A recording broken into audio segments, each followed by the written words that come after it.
प्यारे बच्चों नमस्कार। मैं कक्षा 10 का जो है ज्ञान पढ़ाने जा रहा हूँ, जिसमें इकाई है मानव नेत्र।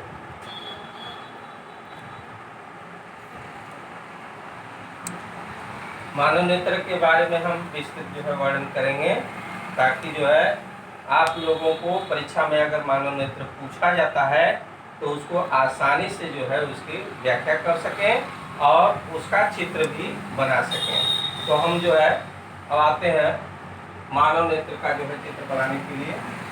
देखिए, सबसे पहले जो है मानव नेत्र में हम देखते हैं कि आगे का जो पोर्शन होता है यह आगे का पोर्शन जो होता है इसे कार्निया कहते हैं। कार्निया कहते हैं, ये पारदर्शी होता है। और इसके पीछे का जो भाग होता है ये दृढ़ पटल कहलाता है। इसको दृढ़ पटल कहते हैं।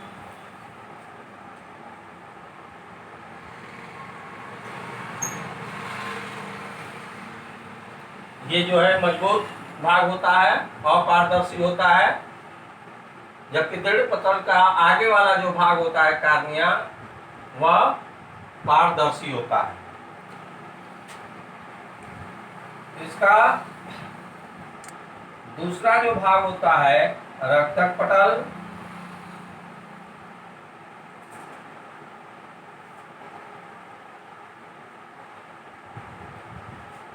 ये रक्तक पटल है। यह काले रंग का होता है और यह प्रकाश की किरण को जो है अवशोषित कर लेता है। प्रकाश की किरण को अवशोषित कर लेता है, जिससे कि इसके आंख के अंदर जो प्रकाश आता है उसका परावर्तन न हो सके।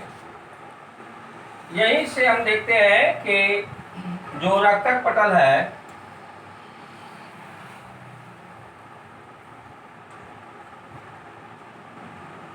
रक्तक पटल, इसका आगे वाला जो भाग होता है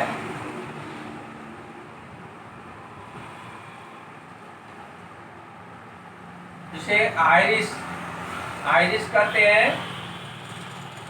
इधर से भी जो है आइरिस का पोर्शन बनता है। आइरिस और आइरिस से ये जो बीच का जो भाग होता है, जो छिद्रनुमा भाग जो दिखाई दे रहा है, इसको पुतली कहते हैं। पुतली अर्थात आइरिस जो होता है यह अपारदर्शी होता है और इसमें जो है फैलने और सिकुड़ने का गुण होता है। अगर आइरिस जो है, ये आइरिस है,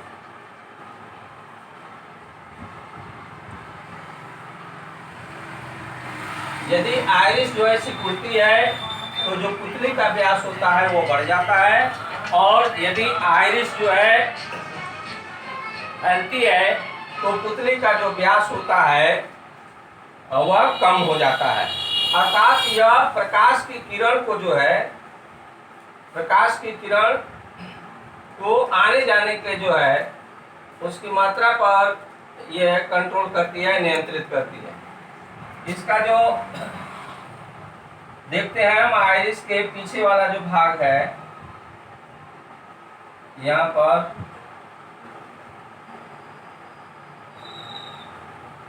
ये मांसपेशियां हैं, सिलेरी मांसपेशियां हैं।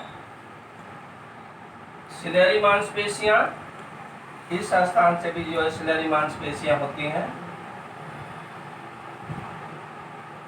ये सिलेरी मांसपेशी,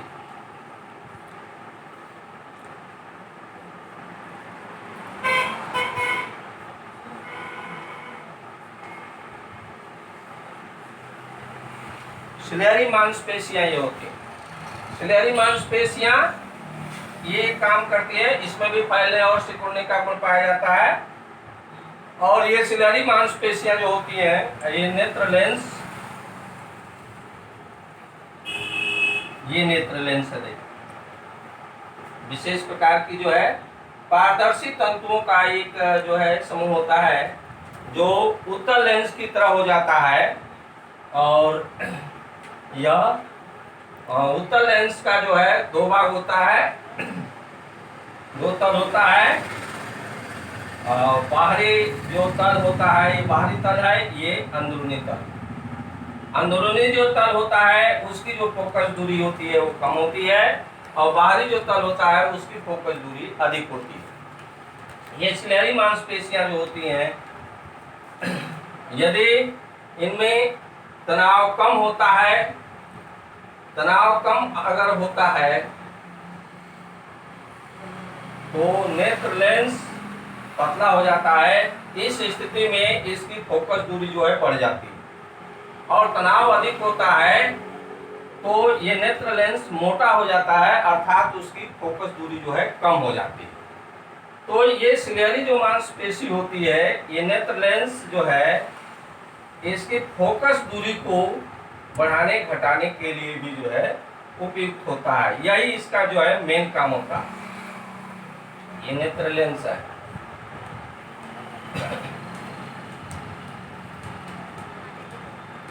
नेत्र लेंस,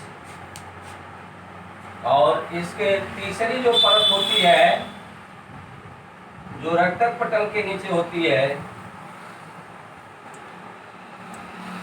ये तीसरी परत है जिसको रेटिना कहते हैं।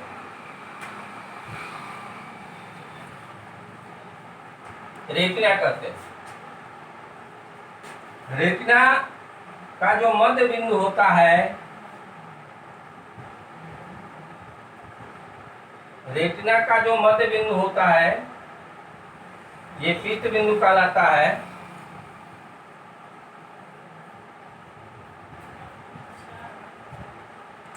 और कोई भी वस्तु सामने से है तो उसका प्रतिबिंब पीत बिंदु पर ही बनता है। पीत बिंदु पर वास्तविक और उल्टा बनता है। और यहाँ पर देखते हैं कि रेटिना पर जो है दो तरह की जो है कोशिकाएं होती हैं। एक शलाका कोशिका होती है जो प्रकाश की तीव्रता को जो है निरूपित कंट्रोल करती है, प्रकाश की तीव्रता के लिए उत्तरदायी होती है। और एक जो है शंकु होती है, शंकु कोशिका होती है जो रंगों के लिए उत्तरदायी होती है। तो इस पर जो रेटिना पर जो कोशिकाएं हैं, दंड और शलाका, दंड और शंकु, इन दोनों का महत्वपूर्ण काम है। यहीं पर जो है रेटिना पर हम देखते हैं कि एक ऐसा स्थान होता है जहां से प्रकाश तंत्रिकाएं जो है ये ब्रेन को जो है सूचना ले जाती है। ये प्रकाश तंत्रिका है।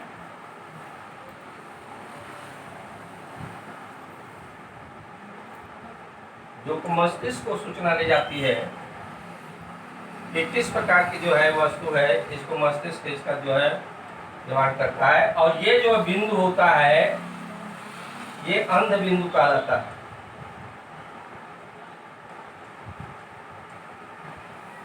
अंध बिंदु कहलाता है। यहाँ पर हम आते हैं कार्निया और आइरिस के बीच में जो द्रव भरा होता है ये जलीय द्रव होता है। जलीय द्रव और लेंस और रेटिना के बीच में जो द्रव भरा होता है उसको काचाभ द्रव कहते हैं। काचाभ द्रव, काचाभ द्रव कहते हैं। ये जो है जलीय द्रव, बहुत इंपॉर्टेंट पॉइंट है। अब जब व्यक्ति 40 वर्ष से कम रहता है तो नेत्र लेंस में समायोजन की क्षमता पाई जाती है। अर्थात अगर नेत्र लेंस से वस्तु की दूरी जो है, नेत्र लेंस से वस्तु की दूरी यदि अधिक है या कम है तो समंजन की क्षमता जो है सिलेरी मांसपेशियों में पाई जाती है, वह जो है अपने को नियंत्रित कर लेती है, जिससे कि नेत्र लेंस की जो फोकस दूरी होती है वह समायोजित हो जाती है और उस वस्तु का जो प्रतिबिंब होता है वह पीत बिंदु पर बनता है और यह प्रतिबिंब जो है वास्तविक और उल्टा बनता है। ये 40 वर्ष से पहले की जो अवस्था होती है उसमें जो है यह प्रतिबिंब बनता है। तो इसमें समायोजन की बात, समायोजन कैसे होता है नेत्र लेंस में? नेत्र लेंस में समायोजन के लिए सिलेरी मांसपेशियां जिम्मेदार होती है। अगर सिलेरी मांसपेशियां संकुचित होती है तो नेत्र लेंस जो है पतला हो जाता है और उसकी फोकस दूरी जो है बढ़ जाती है। और नेत्र लेंस यदि फैलता है, ये सिलेरी मांसपेशी यदि जो है फैलती है तो उस स्थिति में जो नेत्र लेंस है वह मोटा हो जाता है, अर्थात उसकी जो फोकस दूरी होती है, दोनों तरफ की जो फोकस दूरी होती है वह कम हो जाती है। तो नेत्र लेंस की समंजन क्षमता हम आपको बताए। और यहाँ पर जो है जो आइरिस है, आइरिस का काम जो है जैसे कि फोटोग्राफी होता है और उसमें जो है एक खिड़की होती है जो कि प्रकाश को जो है कंट्रोल करती है, तो उस तरह कंट्रोल करने का काम जो है ये आइरिस करता है। वह आइरिस करता है, अगर तेज रोशनी है तो वो आइरिस जो है फैल जाती है, जिससे कि जो है पुतली का व्यास कम हो जाता है। और यदि प्रकाश से जो है अंधकार की कोठरी में जाते हैं तो उसी स्थिति में जो है जो आइरिस होता है वह संकुचित हो जाता है और जो पुतली होती है उसका व्यास जो है बढ़ जाता है। तो ये जो है पूरा मानव नेत्र का जो है स्ट्रक्चर रहा। इसके बारे में जो है कौन कौन से जो है मुख्य जो है बिंदु हैं, ये सारे चीज जो है आपको यहाँ पर डिस्क्राइब कर दिया गया, इसको बना दिया गया। और अगर जो है बोर्ड एग्जाम में ये आता है तो इसको जो है इस तरह से फिगर से जो है बनाएंगे और इसे सुंदर जो है राइटिंग में आप लोग लिखेंगे तो आपका जो है नंबर बहुत ज़्यादा सकता है। बस आज के दिन इतना। अब इसके बाद जो है अगले टर्म में हम बताएंगे। जय हिंद।